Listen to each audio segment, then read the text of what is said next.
Hey, welcome to Made on Mobile TV. This is Courtney Jones, and it's man, it's going to be a great day because I got Cassius Rayner here today, ladies and gentlemen, and he's here on Tough Love Tuesday. And Tough Love Tuesdays, as you probably know, are to help you get motivated and get off your butt, get it done in 2021. And we're going to do that using mobile and all these other fun pieces of gear. But again, today I've got Cassius Rayner, who's just talk about boss level. This guy is creating like really beautiful images with mobile, and I think he is proving the fact that mobile is ready for prime time because the guys out there, getting acclaim, winning awards, and just being an all-around good guy. So I am thrilled to have him on today. So before we get started, if you want to join in on the chat, you can do that right there.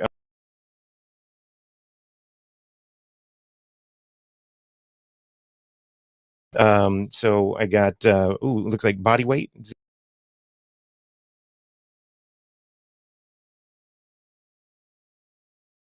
funk for everybody.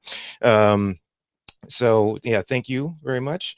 But if you want to join in, catch us on Twitter. I am CGJ, and Made on Mobile TV. You can live tweet, and they'll show up here, and I can actually pop them up. Um, so, like here. So that's Mileism Films. Hello, folks. Hello, Mileism Films. So, yeah. So again, welcome everybody. Excited. You ready for this? I'm going to bring on the man, the myth, the legend, Cassius Rayner. Look at Hello. that. And action. Yeah. Hey, we got Let's not talk about it. Let's filmmaker. just go and make a film now, Courtney. Yeah, that's it. That's it. We're done. That's hey, Yeah. you got a smartphone filmmaker. That's Rob. So Rob Leach out there in the UK. How you doing, buddy? Good to see you. So yeah, man. Look, I'm so excited to have you on because uh, your film last year was so inspirational to so many people that you just you made the pandemic sort of relatable to everybody, and it didn't matter where you lived. Everybody was in kind of the same position, right? And so you have been using mobile for a long time to create. And number one, I want to jump into why, and we'll get into all the fun stuff like talking about gear and all that kind of stuff. But I want to know why you chose mobile as your preferred weapon to shoot with, and then how has that impacted your creativity? Let's start there. Okay. Really good question. Why did I get into mobile filmmaking? I mean, I get asked this a lot, which is a good thing, I guess. But I think it was a combination of all sorts of different things were happening at once. So back in 2014, there were a lot of things happening in my personal life, and there was a lot of things happening in the work world. By then I'd done nearly 15, 16 years as a camera operator in the industry. And I guess I was at a point in my own life where I was a bit not disheartened, but just maybe a little bit on burnout with the system, and was desperate for a new adventure and to explore something just different. And in 2014, unfortunately, my daughter was in hospital for quite a few months. So we were kind of in shutdown to the outside world.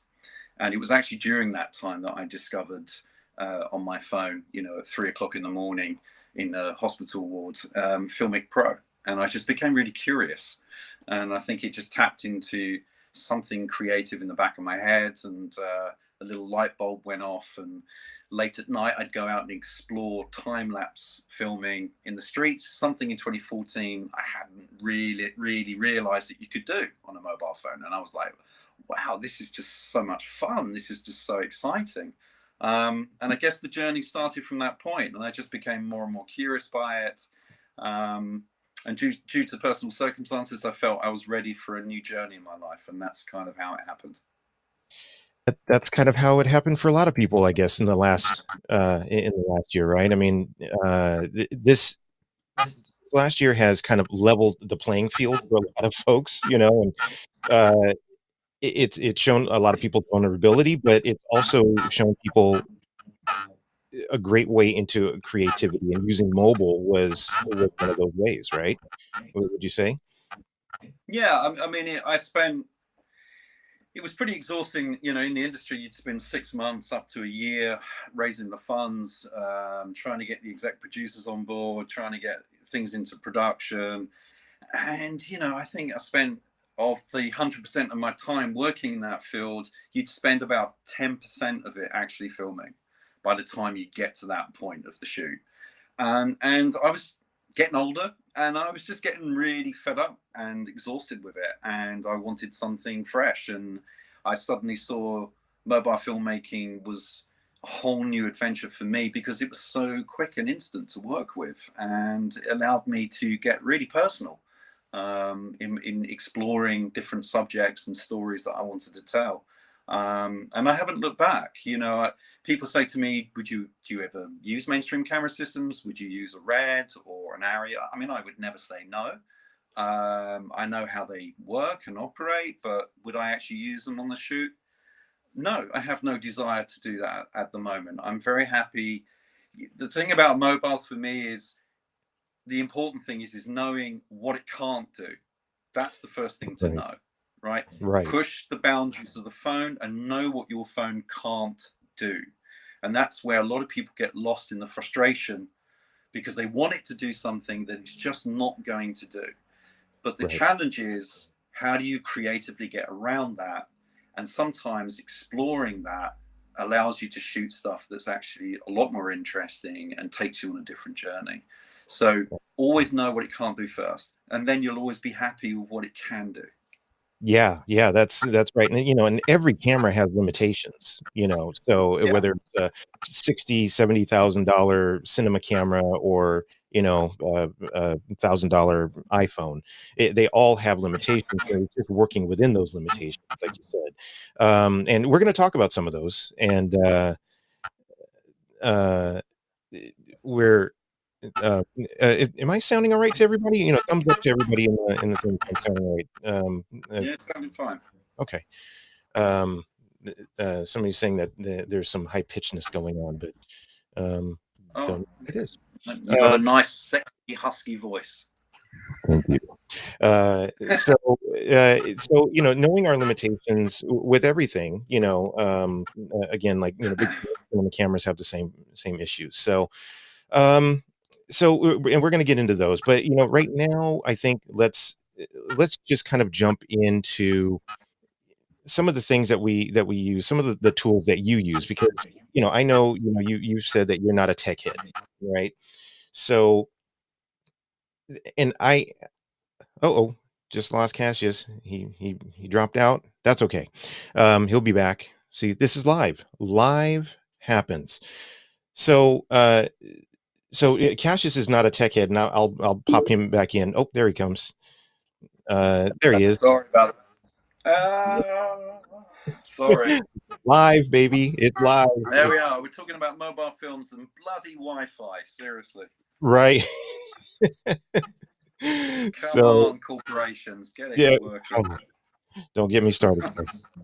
um, so, talking about some of the little pieces of gear that we use, because I know you're not a tech head, but you use what you use to get your job done, and you do it so well. And I think you proved that you don't need a whole lot to get a great product out. And so I just wanted to kind of, we can just do a little show and tell of what you use. And I'll show you what I use. I mean, and they're probably pretty much the same things. Now, don't be rude. No, I mean, look, it's a phone, it's an app, it's editing software, and all these things are, super accessible to everybody. And I think that's one of the things that has drawn me so closely to mobile. So, yeah. So if you don't mind, I'll show you mine if you show me yours. Ooh, misses. What do you want to start with? Well, let's start with the number one piece. Let's talk about camera. Let's talk about the phone itself. So, what are you using as your daily driver slash capture utility? Your phone. Okay. So I use the high. Oh no, sorry, wrong. Sorry, wrong program. Wait, Sorry. does that one fit in your pocket? Yeah. Oops. I mean, I have a mixture of phones that I use. I'm still heavily using the iPhone 11 Pro. Mhm. I still use I've just been shooting actually recently, refreshing myself with the iPhone 8 Plus. Ah, I'm really pleased, with what I can still get with that phone. Something that had sat on my shelf for over a year. So, the iPhone 8 yeah. Plus comes back into play as and when. I do have the iPhone 12 Pro. Um, yeah, and the iPhone 12 Pro, I when I get the phone, as I said earlier, I like to test what it can't do, and I test it really hard on what it can't do. And the iPhone 12 Pro for me is a bit mixed on the results that I've managed to get from it. A lot more mixed than I would say that I've had from the iPhone 11 Pro. But we can talk about that a bit more. The 10-bit is pretty amazing on it, Yeah. but there are Yeah. some things with the lenses that I'm a little bit cautious about. Well, let's definitely talk about that because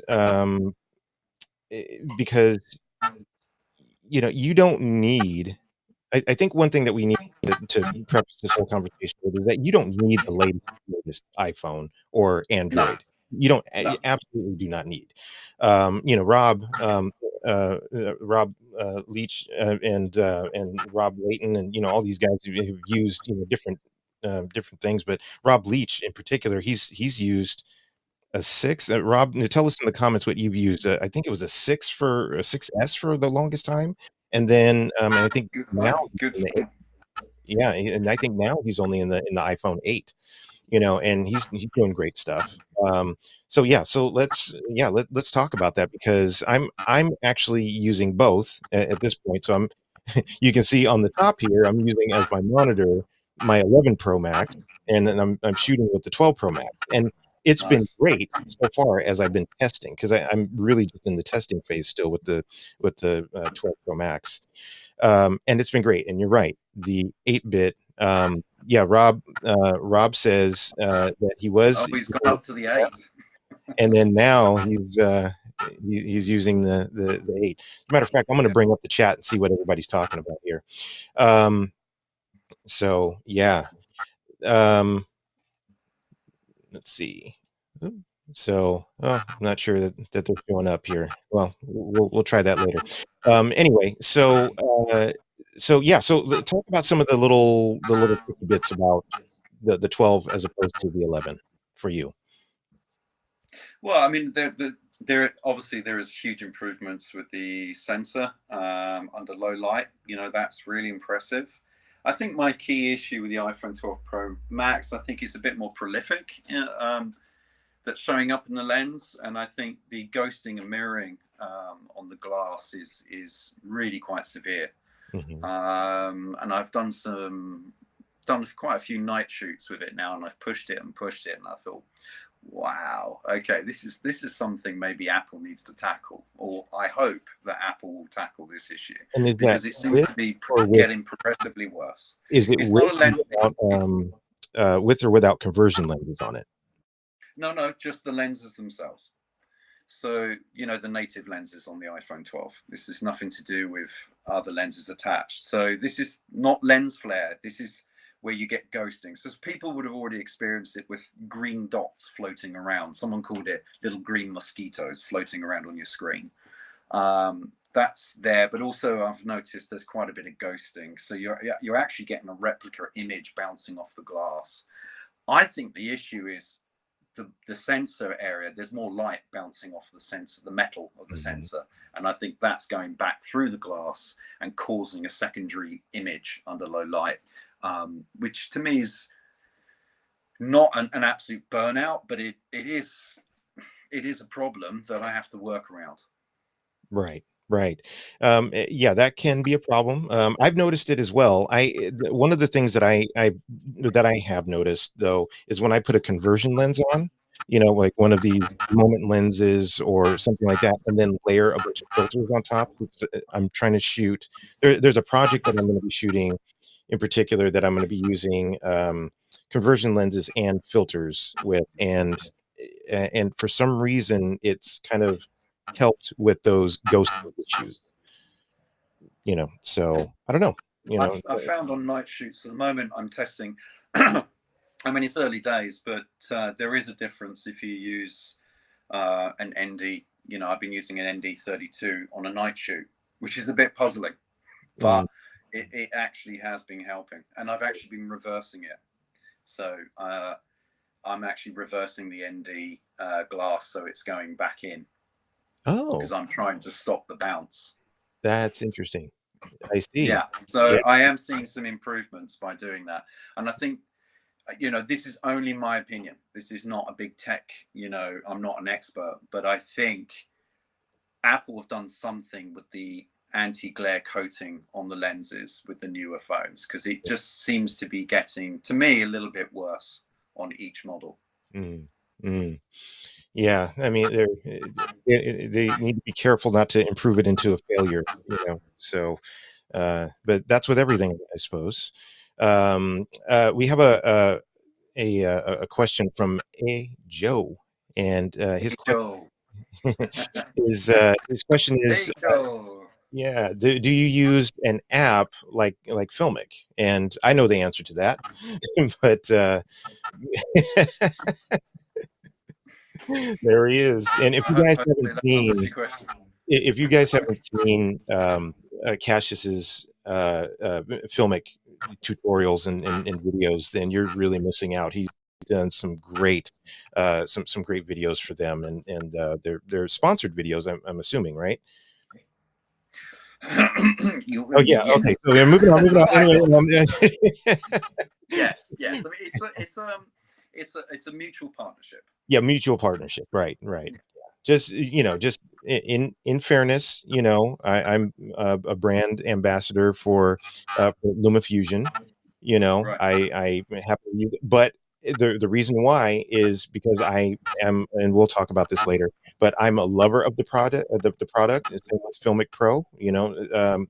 Like you, I'm a sort of a brand ambassador, but it's a is because I use it. I legitimately was using the product before even speaking to these people. So Yeah. Yeah. just to be Well, clear, like me, I mean, I've been using these guys since 2014, since I first right? discovered them. So we're talking 7 years now. Yeah, That's pretty mad in the mobile world, And I yeah, know that they've been going longer than that. So that's yeah, quite an achievement. yeah. No, it's that's great. So yeah, uh, so still on the 11 Pro, right? The Yeah. 11 Pro Max. That's Yeah. awesome. And so let's talk about some of the other pieces of gear, because that's kind Okay. of interesting. So you Okay. got your phone. Like what do you use for audio? Let's talk about audio. Okay, well, I'm glad you brought that up. So, Courtney, I think the most essential thing is that you record your audio separate on a tape cassette, and you use a good old Sony Walkman. Oh my God, you are taking me back, dude. You You got can't the way beat back that. machines. Seriously, look at that. Look. You can even bite it. It's there. It's No, solid. It's you have to real. take your It's pencil. real. You have to take your pencil and stick it in one of the reels so you can rewind it if it Oh, I've gets done that snagged. many a time.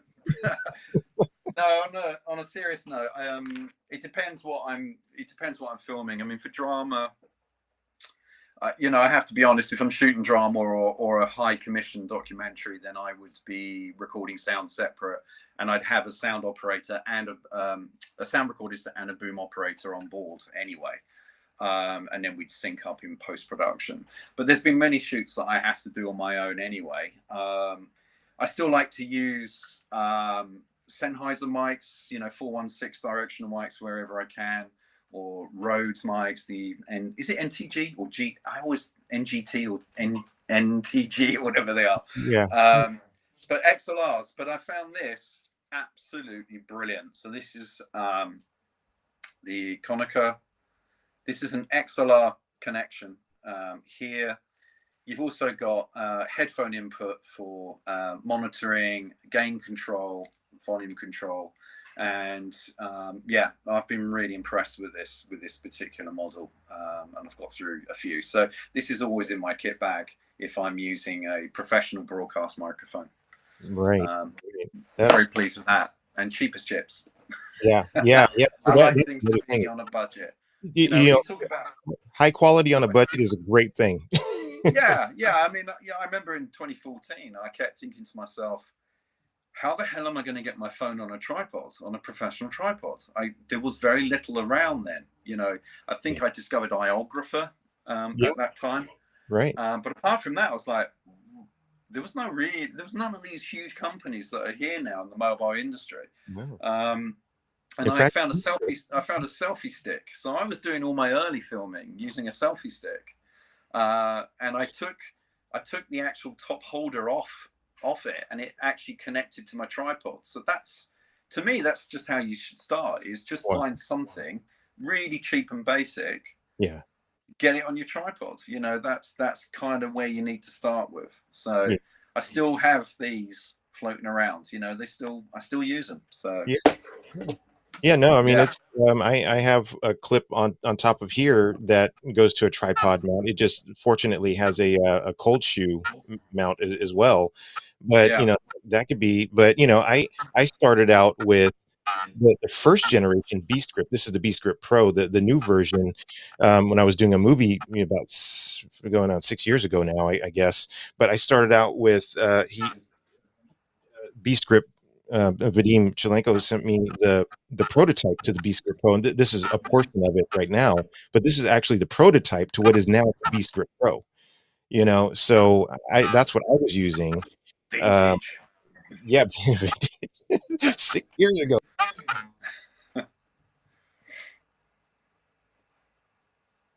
Audio, it's like I use a couple of different things. You keep dropping out. I don't know if you're hearing me. Oh yeah, I can hear you. But yeah, if I drop in now, you live on an island, don't you? Seriously. Yeah, that's true. Jeez. Yeah.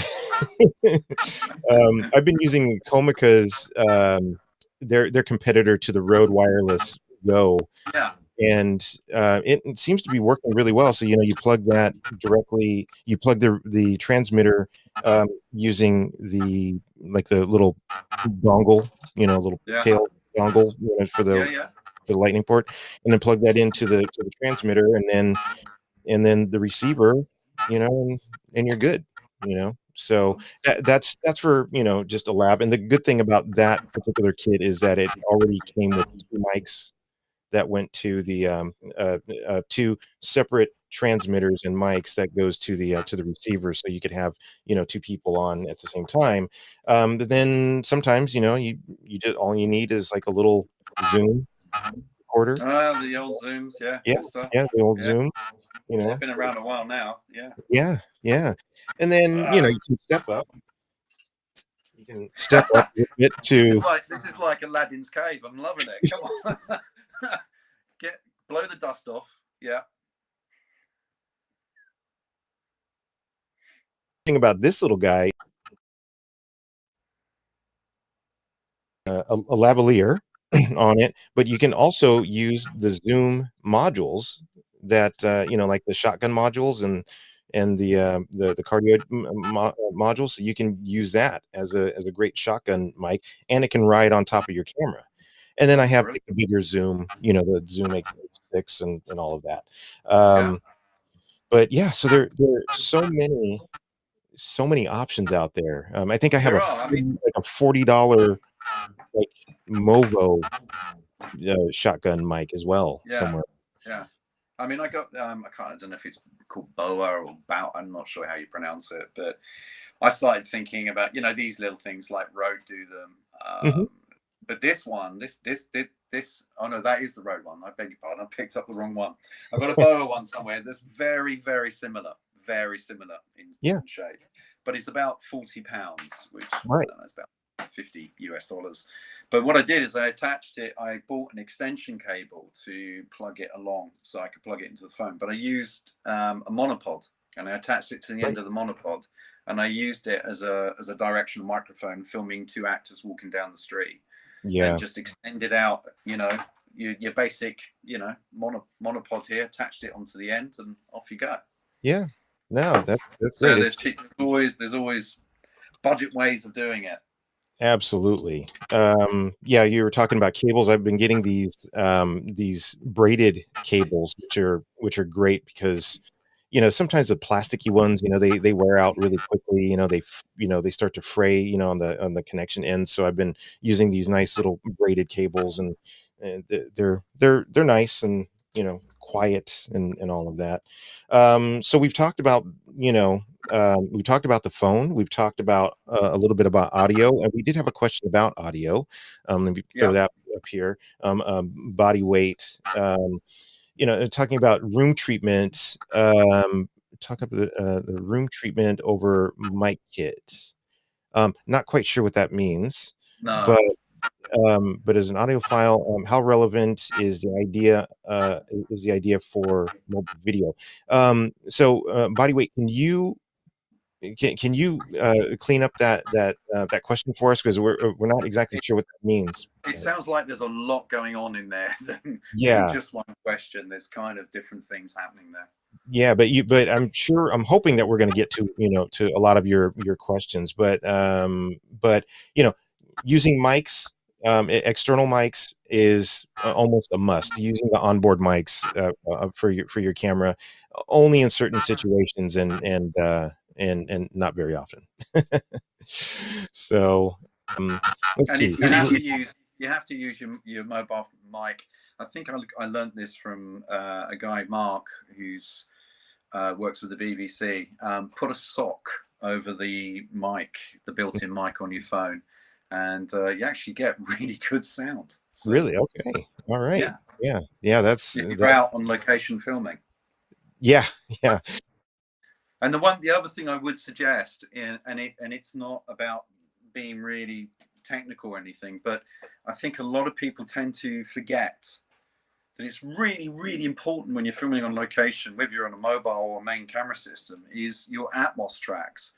I don't think people get enough of their wild tracks. If you just record general sounds of the environments that you're in when you're filming in them, it's going to help you huge amounts when you get to the edit to actually piece together your dialogue and your actors compared to that background sound. I do see that area falling short quite a lot. Gotcha. Yeah, there's all kinds of tricks. I think my favorite. I'm going to just fire in with my two favorite lenses. They're the only sort of external lenses that I tend to use. Okay, go. And there's nothing, I'm sure a lot of people watching already know what they are, but this is, the Moondog anamorphic lens, which I do use on occasion. It's not an everyday lens that I shoot with, but there are occasions where I've always make sure I've got this with me, because sometimes it's just that landscape shot, that big city shot, and you go, oh yeah, this is going to look great on the anamorphic lens. It's beautifully made, the glass. And the thing I love about the company, and I'm not being endorsed by them at all, okay? It's just through trial and error and testing different things. Moondog's background is in lenses, okay? That's what they do. That's what they've built over the years. And so I think you can, it's good to go with a company that comes from that background. I'd say the same with Filmic Pro. The guy who created the concept of Filmic Pro and developed it and got it out there for all of us to enjoy is a filmmaker. He's a filmmaker himself. And that's, to me, that gives the connection. Yeah. The next lens is the Beast Grip. Oh, yeah. Yeah. The 3 times zoom. I'm really impressed with this lens. It's expensive. Yeah. But I'm really impressed with this lens. And this is something that I would, if I'm shooting a drama, I would consider using this a fair bit in certain scenes. I mean, everything has to be weighed up Yeah. with the shots that you're doing. But this is a lens that I would always I try and agree. use. As you can see, mine is right there on my Hey, hey. and it's great. Yeah, I it's a good lens. and I've used other lenses, that got the moment lenses.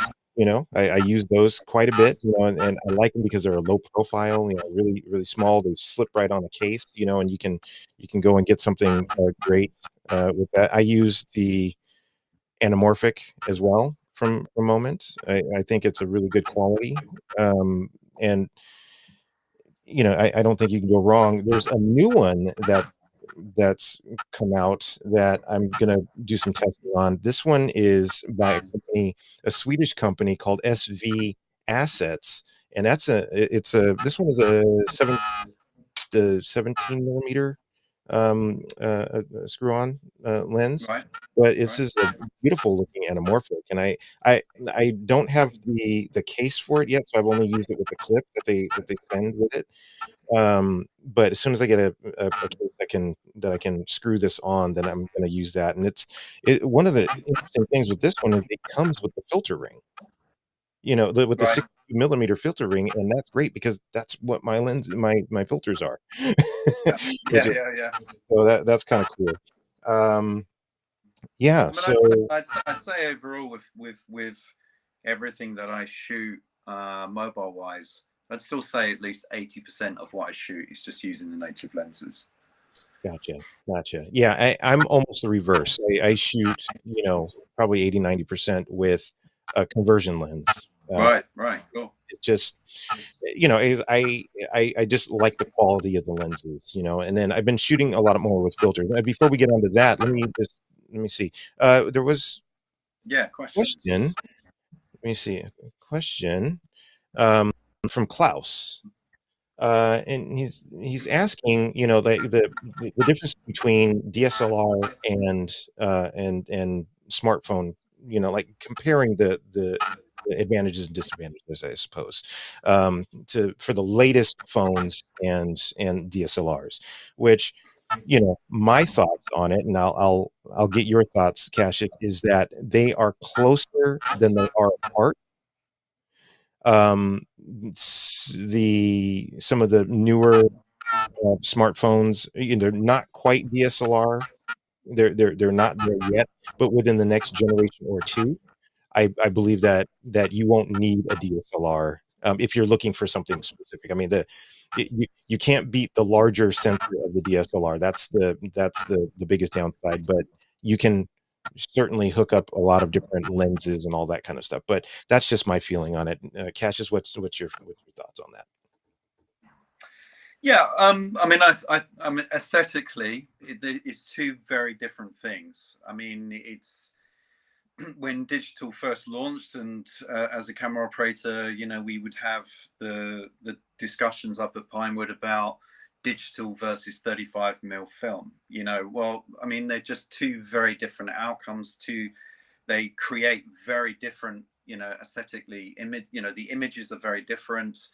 Soft to harsh, and so on and so on. And I just think they're just very two separate entities. And I think what you have to do is choose the tool that works for you and your style and the way that you want to work. And there's always the right tool for it. And it might be a certain DSLR camera that is better for you. I mean, I would never compare them because I just think the outcomes are very different image wise. And I think you have to be pleased with what you can get from a mobile phone. And if you're not, then stick with a DSLR. I mean, and I think the advantage obviously with DSLR is, of course, you can get a vast range of lenses.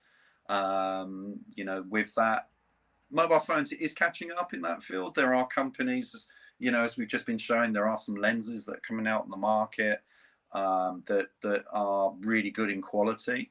But I think there's still a lot you can do. I mean, Filmic Pro's manual focus ability is really precise. It's really on the ball. And so, can you get great depth of field in a mobile phone? No, you can't. But you can get soft focus and you can push it. It is there. And like you said, Courtney, in the next couple of generations, that's going to go to another, whether it's going to be AI that completely takes over, that's another, that's a whole other conversation. But I think I would never compare a mobile to a DSLR or vice versa. I think they're two separate things. You as a filmmaker have to find the right tool that works for you. Right, right. And if you're looking for that DSLR quality, and most of the time that comes from the lenses, and so your glass is a different thing. Now there are depth of field adapters that you can pop on your DSLR lenses or cinema lenses on there, and get something really, people use this word a lot, but cinematic. People use those things, those tools. Oh, look at you. Now you're just showing off. Oh my God. Well, no, I mean, I'm going to say that, if we're talking about the technology, it is going there with smartphones. Yeah. There are companies who are pushing that technology with these DOF adapters, and you can attach whatever lens that you want to here. Yeah. But I think the ongoing, you can see mine's collected a bit of dust here on the matte box. It's obviously mega used. I've enjoyed using it, but I don't feel it's there yet. I still feel it's got quite a way to go. But what I love is the thought process of the technology is there. It just, to me, it still needs a lot more development because of the amount of glass. But it's exciting that it's going in that direction, and developers are looking at that. So yeah. I'm fascinated and excited as to what's going to happen over the next couple of years in mobile.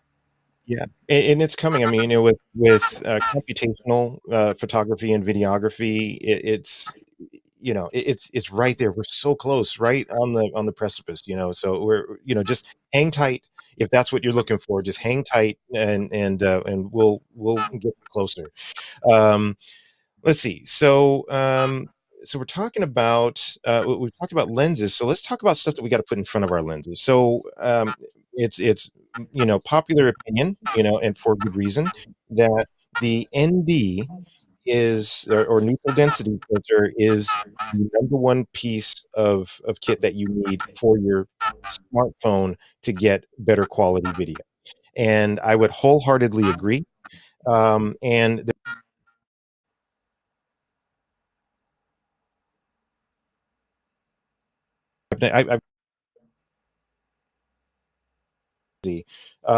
but I just picked up one that I feel is really interesting. And let me just go. I'll take this full screen. It is a ND filter and polarizer filter in one. And so you have on the inner ring, you have the polarizer part you can just twist, but then you have these two little nubby things, on the front that are the dial for the ND. That's actually, and it actually works. It's really cool, like really super cool. But they're just regular standard ND filters. It doesn't matter, and these things are cheap. I mean, these things are really inexpensive. Like KNF Concept, they make a really pretty decent piece of equipment, and that does not break the bank. You can get up there in price with those things. But anyway, so what do you use? Oh God, I mean, I'm actually, the ND range that I use at the moment is Gobe. GOBE. That's the range that I use at the moment. Okay. They're mid-range, they're not the cheapest and they're not the most expensive, but they're kind of in that middle ground. Mm-hmm. And I only use them because I used to have, of course, those ND filter kits when I was on mainstream camera systems. So it was like, hell, am I going to go out and buy a whole load more? I'm going to find a way to use them. So, those step-up rings is what I use, obviously, with the mobile phones to get them attached. And like you said, an ND is, as you would say about storytelling. What was it, Courtney? Storytelling is king. And I would say ND is king in cinematography on a mobile. Absolutely, 100%. And if NDs are king, then diffusion filters are queen, probably. And I just got one of the the thin bloom. Yeah, so this is the 10%. You know, the Cinebloom by Moment comes in 10 and 20%. I felt like 20% would have been way too much. I've seen some videos that people have done with this with the Cineblooms, and you know, it looks great, but it's a little too dreamy. No, we lost you. I lost you there. You're frozen. It's a very nice, striking pose, but you've completely frozen on me. Oh, you're back. There you go. The 10% I think is just enough to take that video edge off, and that's what I was looking for, you know, to boost the shadows a little bit, smooth out, like round out the highlights, and give that little bit of halation around, you know, a light. You know, you see that little halo, that beautiful soft halo around a light fixture, and this does really well. Otherwise, I use a Tiffin black chromist, and Oh yeah, that's yeah. what I've been using for quite a while, and that's those are great. But you know, diffusion filters, I think. Sorry, Courtney. The Cimbloom's a really interesting filter, and I recently did a test shoot under very low light conditions. And yeah, I really liked it. I haven't shot. I've got the 20% as well, but I used the 10%. And I must say, it's something I would certainly consider shooting in a drama sequence. Absolutely. The softness of that filter was lovely. It kind of took me back to when I used to shoot on 16mm and 35mm. It gave a nice bit of softness, bit of flair, it just removed a lot of the hardness that you get Right. with obviously the mobile phone. And I was like, yes. So that's that for me. That's the thumbs up, that one. Yeah. Yeah. So yeah, I think I think like I said, the diffusion filter is queen if the ND is king. And have it in your kit. Get a couple of them. And the thing is with these diffusion filters, you have to kind of dial it in taste. Everybody has a different aesthetic, you know love of their aesthetic. So it's just trial and error. That's all it is. Just trial. Everyone has to. Yeah, you just gotta buy a cheap one. Just get out there, use it, look at the results, and then if you're happy with it, if you're comfortable with it, then great, you found the right one. And if not, then you have to just explore other makes and just keep trying. And that's key to anything. I mean, it's no different than mainstream filmmaking. You've just got to get it out there and trial and error. Yeah, for sure. All right, let's move on to some of the other stuff. Somebody had a thing. Questions coming up. Milism. So Milism. Yeah. So the Hoya. Yeah. ND plus CPL filter. Yeah. I mean, look, get something. Get something. Now, they're not all created equal. We know that. So again, it is trial and error, but just get something in front of your lens. But if you can't get anything else, please run out and get an ND filter without delay. That's the first thing. Even if you don't put it in front of a conversion lens, there are little rings that you can put on your phone that will allow you to attach filters to it, and so get one of those and do that. But yeah, so thanks, Milism. That's great. And use YouTube, research it, look at other filmmakers that are testing these out. If you want to save yourself a few pennies, which is important, then just check out what other filmmakers are doing with those ND filters, and then you can weigh it up and decide, is that the kind of look that I want? Is that the right one? Because there's just so much information out there on YouTube at your disposal. It could save you a fortune. Absolutely. So we're going to talk about like you've shot your footage. I mean, you're using Filmic to shoot your footage, and then what are you editing on? Because some people. Oh, we did have a question about shooting in log. Okay, Yes, so when do do you record test shots and check, using the D-Log LUT before full shoot? Yes, always test. Yeah.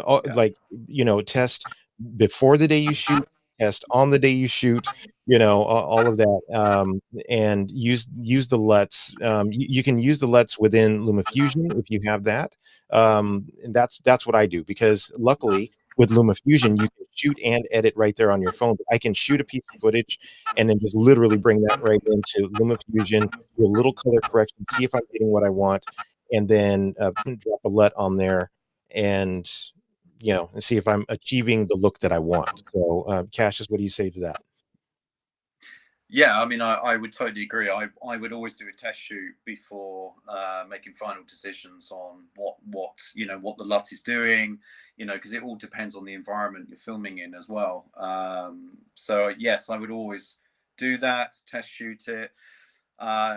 As and when I'm able to do it on location, I would always have the iPad with me. So, for example, I was shooting a documentary in South America.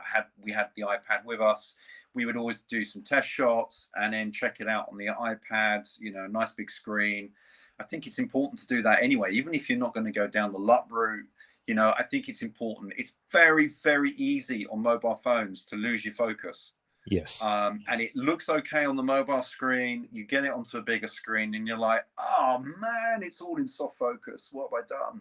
So even if you're using focus as peaking. and when, yeah, absolutely. And as and when, always check the clips before and there's something else I always do on a shoot as well. If I'm shooting on a drama or documentary, I will not leave the location until I've checked the clips. If I'm happy with the results, we move on. If we're not, we reshoot there and then immediately.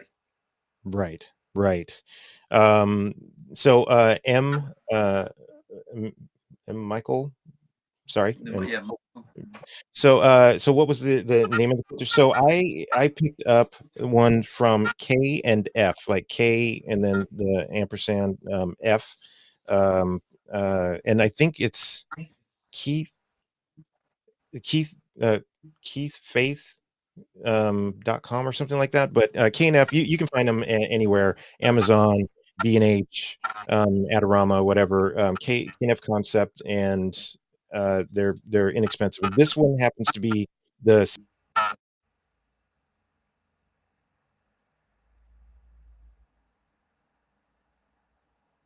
I have a couple of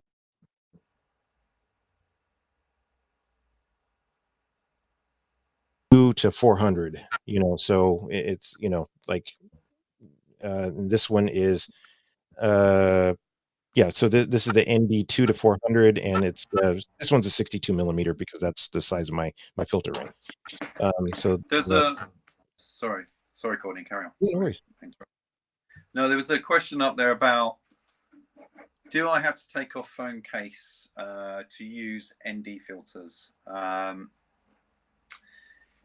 Yeah, I mean, it really depends on what rig you're going to use, or whether obviously you can use a clip-on and then attach an ND filter to a clip-on that will just go over the lens. If you're using a mobile handheld rig, which may have a 37mm thread, then look online for what they're called step-up rings. So you can get a full range of step-up rings, so that you can use all different sizes of ND filters, because what you want is something like a 37mm to a 52mm. Yeah, so Courtney's just showing them there. So yeah, just try that out. I would always say get a bag of step-up rings. They're really cheap, and they can be very helpful. Yeah, I got a stack of filter rings for like $10 or $15. So they're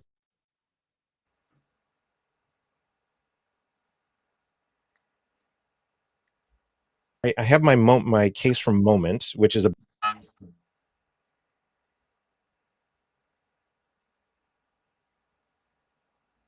ring adapter that is a bayonet mount, right? So you put your phone in it, and you put the bayonet mount. Sorry, this isn't just. It's one of the best, most simplest designs that I've seen. So simple. I was over the moon when Moondog came out with that. That just Yeah. made life so easier. is much easier when the phone is in there. But so then you have your filter ring directly, and you can see it covers all three of the lenses if you're using an iPhone. But this can work with any bayonet mount case. So I would say pick up one of those. And the filter ring on that is 52 millimeters. And so I had to use a 52 millimeter to 62 millimeter step up ring. Right. And so that's what you see here. So, so if you want to get something like that, this is really inexpensive. Like the case is, $30 maybe. And then the filter ring is probably another 30 or $40. So, I mean, so you'll be good to go with.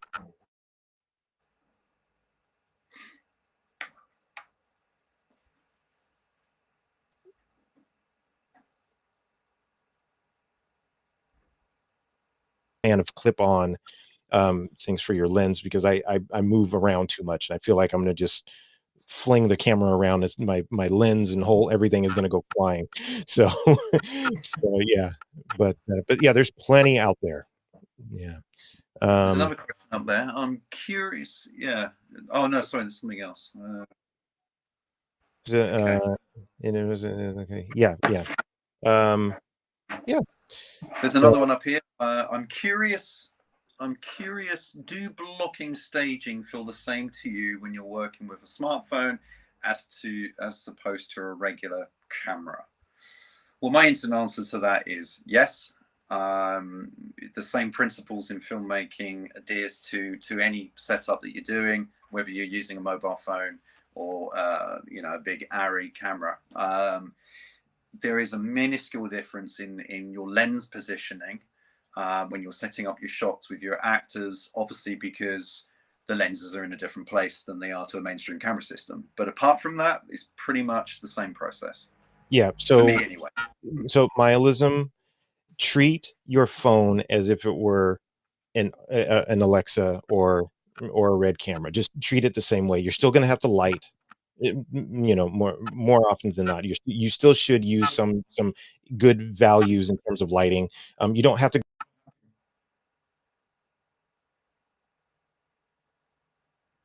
light your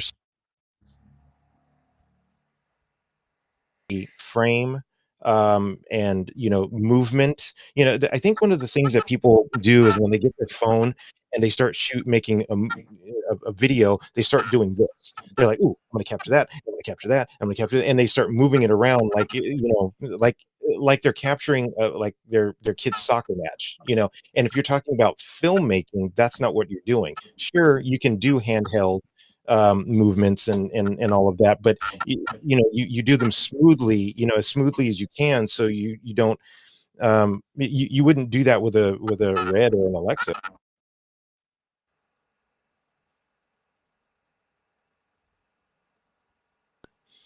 If it suits your I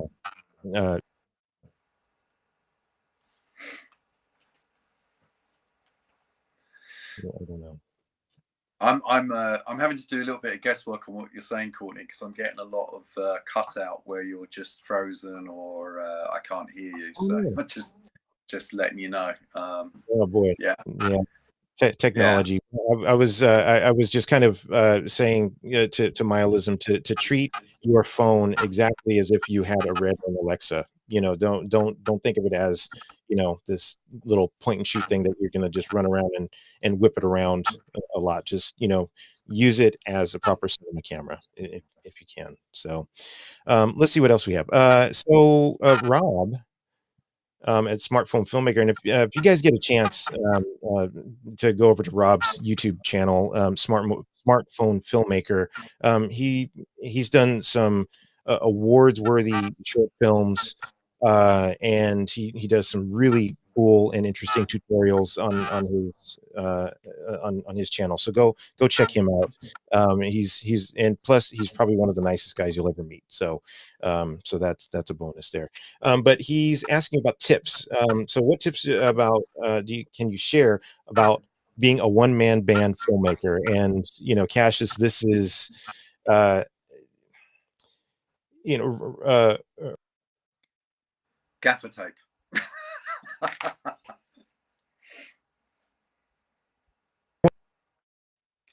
Sorry, you froze on me again. So I'm falling behind on what you're saying. Oh, sorry. God, I really wish I knew what was going on with the Yeah, I stream. don't know if it's happening for other people, but it just seems to be what I'm seeing is you're freezing at different points. Gotcha. Well, I'm just going to mostly let you talk, but go ahead and address Rob's question here.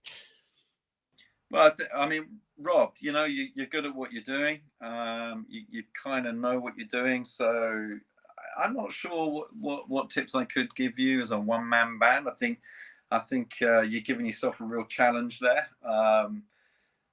You're shooting and acting with another actor in a short tomorrow. That's really cool. I would just say, just keep it really simple. Keep your shots nice and simple. Remember the sound, and the key is lighting. Lighting makes all the difference. That is number one, I think, for mobile filmmaking, is that we need to make sure the light is right.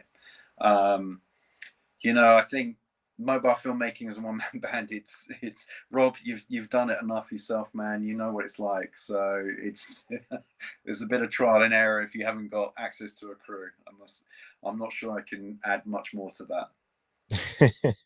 Awesome. And Milism, you know, says, thanks for the brilliant tips. You know, look, I mean, people are out there doing this as one man bands, one woman bands, and it's awesome. I too do the same thing. I come from a lighting background. I was a key grip for many years in Hollywood, and you know, so I know rigging and lighting and all that kind of stuff. So that was sort of my background, and that's how I kind of keep treating mobile, as I keep treating it as if I were shooting on film or some some other high end camera.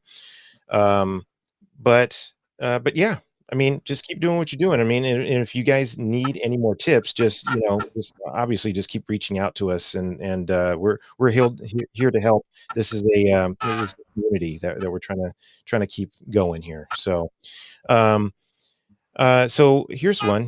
Can we talk about what gear you use for lighting interiors and exteriors? So, Cash, you have done some really good you've done some really good ones on your channel for that, and I'll let you kind of take over that one, because you've got some.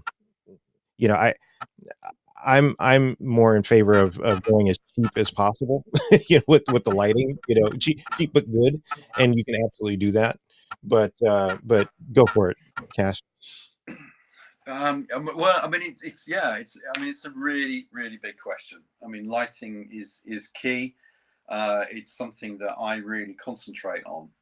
You know, using a mobile phone, lighting really is important, because mobile phones are not good under low light. You know, it doesn't matter what model you got. Even with the iPhone 12, there is a limit to how far it can shoot and actually give you decent quality footage. I mean, lighting wise, I use a whole range of different lights, and it really depends on what I'm shooting, whether it's a drama or a music video. But my general lighting kits would be a kit of ARRI Fresnels 350s, 350 watts, with CTB and CTO, which means color temperature blue, color temperature orange, gels, which is a bit more old school. I use some of the newer ranges are quite good, with the full video LED lights, full panel 600 LED lights. But if you do buy them, make sure you buy barn doors. The key to lighting is not necessarily what amazing lights you've got. It's how do you control the light that you do have, and where are you controlling the light in your scene. So it's really important that you have lighting that has barn doors, because that allows you that extra control. Dimmer switches are really important, I think, on lighting kits. So it's worth paying a little bit extra to have a dimmer control on your light source, because you may need more or less. And it's great to have that in a one light source. Old school filmmaking, I still have what we call black flags, French flags. Again, there's just sheets of black material on a metal frame, and it allows you to cover any light spills that you get to the sides. So for me, it's more about how you control the light. So polystyrene boards are really important as well. Big pieces of, what do you call them in America? Styrofoam or something? I can't remember. Reflectors, always make sure you've got some reflectors with you. But the key is Diffuser as well. Make sure you've got diffuser over your lights. I mean, again, it really does depend on what you're filming, but generally, you want to just soften it a little bit, just tone it down a bit, get some diffuser on there, which is just like a sheet of tracing paper that you clip onto the barn doors of your light, and it gives you some fantastic soft lighting. That's kind of, I mean, I could go off on a big one, but you know, controlling the light, that's what you always need to remember. Whatever lights you buy, think, how am I going to control it? Does it have barn doors? Does it have a dimmer control? Can I soften it? Can you buy material to soften the light? That's what you need to be looking for. I hope that helps a little bit. Yeah, yeah. There are so many little pocket lights that you can get, like those little MC lights and Falcon eyes and all that kind of stuff, just to give, they can work as brightly as a key light or be an accent light somewhere in the background. Those are great, and some of them have magnetic backgrounds that you can stick them up, in a corner and things like that. So there's sorry, can I just add one extra thing? I was just absolutely. thinking it. You've just reminded me. There is one key area with mobile phones. As we know, they're not great under low light. Even if you've got an iPhone 12 or the latest Samsung S21, whatever it's called, which has great lenses on it, there can be issues under low light. And if you want specific light on your actors, what you need to actually do is overlight it. So you actually need to throw more light at it. And then when you're looking at it and filming, you're like, oh my God, this is quite bright. It's quite light. There's loads of light in the background. Don't worry about that, because when you get to the edit, and if you are thinking about grading or what we call crushing the blacks and the shadows, you'll find that the light source will stay really nice on the skin of the actor that you're filming, but you'll be able to darken the areas and reduce the noise issues. Noise is always a problem with phones in particular. Absolutely, absolutely great. That a knowledge bomb just dropped on you guys. So thanks, Cash, just for that one. So look, I mean, we're pushed past an hour, and I we could talk all day, about this sort of stuff, but I want to kind of start to get us to wrap it up a little bit. Because I want to have you back, because there are some things that I want to deep dive with you on, in terms of, like, workflows and creative, creative things that we like, creative workflows and just, just creativity and using mobile as an excuse to have no more excuses. That's what I think, right? So. Yeah. We can get into all that at another time, but I'm just gonna wrap it up by, let's see, there's one question here. I'm just gonna take these last couple little questions, and then we'll get everybody out of here, because lunch is over. So somebody said the music video that you made using Double Take was great. Any future shoots lined up with Double Take, using Double Take? Hell yeah. Hell yeah. Yeah, I mean, Double Take fascinates me, and it did when it was first launched. The idea of shooting with two lenses at the same time is really interesting and exciting for a filmmaker. And I think I will certainly be exploring it more. I still use it quite a bit. And without people knowing, I do actually mix Double Take shots with my normal shots from Filmic Pro to sort of intermix with each other. So I'm always exploring, and I think most definitely later this year there'll be a hell of a lot more coming out with Double Take and stuff I'll be doing with that. Wow, you heard it here first, ladies and gentlemen. Double Take. There it is. So look, I'm gonna get us out of here. Rob says, thanks, that he's wrapped